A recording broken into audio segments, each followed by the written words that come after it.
Notre émission accueille aujourd'hui Mohamed Harkoun, philosophe, historien, penseur, professeur émérite de l'histoire de la pensée islamique à l'Université de la Sorbonne. Mohamed Harkoun, bonjour. Bonjour. Merci d'être avec nous. Le thème du jour, c'est le Maghreb, l'homme au Maghreb.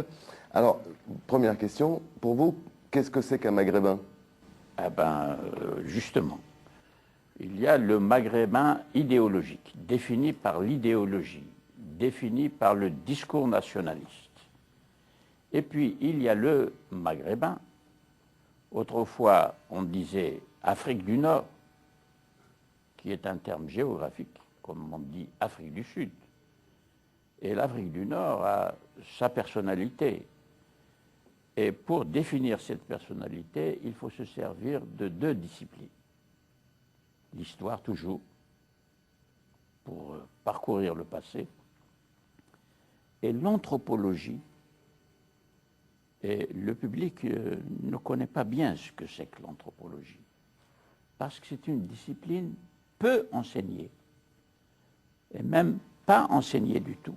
Il faut donc dire ce que c'est que l'anthropologie, pour que les gens comprennent. Ça vient de deux mots grecs. Anthropos, ça veut dire l'homme. Du logos, qui est un concept grec extrêmement riche, qui veut dire la langue, qui veut dire la raison, qui veut dire le raisonnement, qui veut dire l'argumentation, qui veut dire tout le corpus aristotélicien. Le mythe aussi, le récit mythique. Toutes les cultures ont des récits de fondation de la communauté, de fondation de la nation, de fondation de la mémoire du groupe, pour cimenter les membres du groupe dans une même référence, et cette référence représente des valeurs pour le groupe. Valeurs communes. Et c'est le mythe, c'est ce qu'on appelle le récit mythique qui les instaure. Voilà de quoi s'occupe l'anthropologie. Il faut des valeurs communes pour qu'on puisse définir l'individu au Maghreb. Exactement.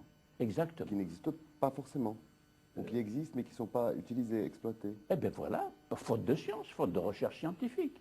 L'anthropologie, je me rappelle au début de l'indépendance algérienne, Mouloud Mamri, nous sommes du même village, je le connaissais très bien, il faisait de l'anthropologie, justement du Maghreb, et en particulier de l'Algérie, et qui dit anthropologie, évidemment, dit berbère, la population berbère, qui est la population première, aussi loin qu'on remonte dans l'histoire du Maghreb, ce sont les berbères qui n'ont même pas leur nom. Ce sont les Romains, quand ils ont occupé le Maghreb, ce que nous appelons aujourd'hui le Maghreb, qui ont donné ce nom à la population de ce grand espace géographique qui s'étend de Benrazi jusqu'au Maroc et de la Méditerranée jusqu'au Niger, la boucle du Niger.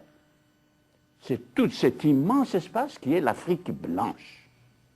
Opposition au Mashrek. Par opposition au Mashrek, c'est autre chose, et par opposition au sud de l'Afrique blanche, où nous avons l'Afrique noire. Enfin, ça, c'est la désignation blanc-noir, c'est une couleur, évidemment, il n'y a aucune espèce de racisme là-dedans, c'est une description de ce que nous voyons, c'est tout. Ça ne met aucune hiérarchie de l'un sur l'autre. C'est des noms sur des endroits. Oui. Donc il faut absolument en revenir. Oui, je n'ai pas dit, avec Mamri, on lui a fait toutes sortes de difficultés en disant l'anthropologie est une science coloniale, donc on n'enseigne pas. Inouï. Inouï. Où peut conduire l'idéologie? Ça n'est pas tout à fait fini. La façon dont l'islam fondamentaliste s'enferme dans une identité liée à un islam ritualisé, qui n'a rien à voir avec la culture accumulée dans la pensée islamique, avec les grands penseurs dont j'ai dit la diversité précédemment, tout cela, on ne le connaît pas. On ne s'en occupe pas. Et on fabrique une identité avec des fragments de référence à tout ce que la richesse culturelle et la richesse intellectuelle que couvre le terme islam dans la pensée islamique. Et l'enseignement de la pensée islamique est d'une pauvreté affligeante encore dans tous les pays musulmans. Donc, vous voyez, pour vous définir ce que c'est qu'un maghrébin, il faut faire une enquête au préalable, justement, de type anthropologique. Qu'est-ce que c'est que cette population que nous avons? Cette population n'a pas commencé à partir de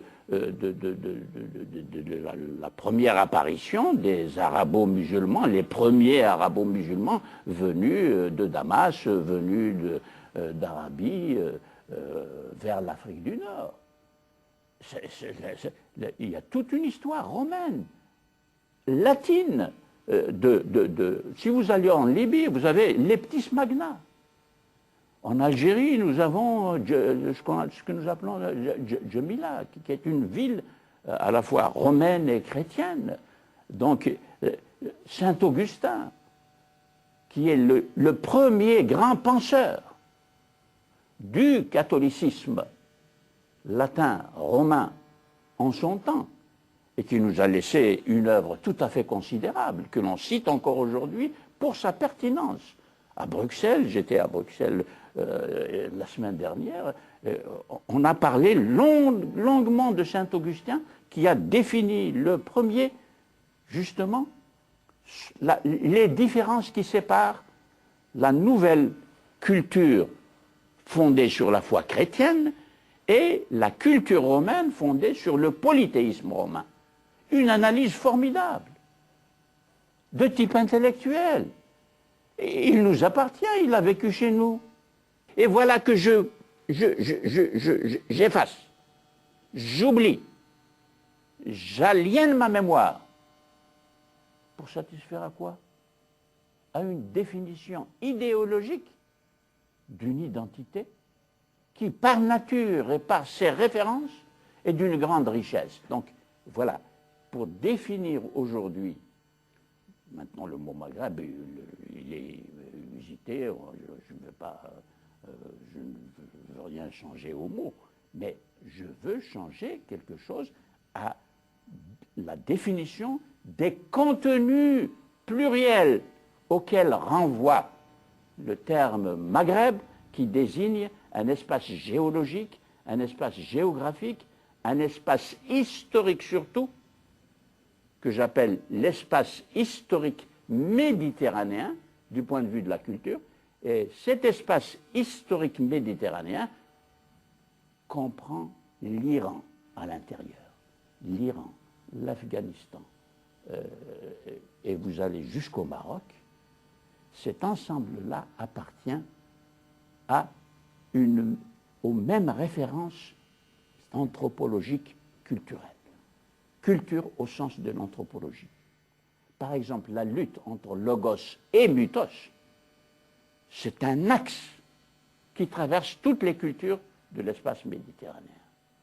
Face à l'autre axe qui les traverse, qui est l'axe du monothéisme, de la pensée monothéiste, de la pensée d'un Dieu un, par opposition aux pensées de dieux multiples. Et le Maghreb appartient à tout ça. Vous disiez tout à l'heure que ça n'a rien à voir avec la politique, mais c'est quand même étonnant aujourd'hui de voir que les habitants des 3 pays du Maghreb ont besoin de visa pour aller chez les uns chez les autres, et qu'un Français peut aller avec un passeport. Mais ça, c'est la catastrophe idéologique, je ne dis pas politique. Car il y a quand même des réactions des politiques instruits, ouverts, humanistes, pourquoi pas, et qui, justement, ne s'aventurent pas dans des excès idéologiques qui consistent à nier absolument des réalités séculaires. Et c'est comme si je me coupe des bras, je me coupe des jambes, je m'aveugle d'un œil. Qu'est-ce que c'est que ça? Eh bien, c'est de l'idéologie. C'est de l'idéologie. Parce qu'avec de l'idéologie, on fabrique du pouvoir. Et on fabrique du pouvoir monolithique et du pouvoir qui ne peut prétendre à aucune légitimité. Alors, le grand problème de la légitimité, il faudra le poser, je ne sais pas si, je l'espère, je vous encourage, que cette chaîne enfin instaure des débats de ce type Et je vous assure que les Maghrébins en seraient infiniment heureux.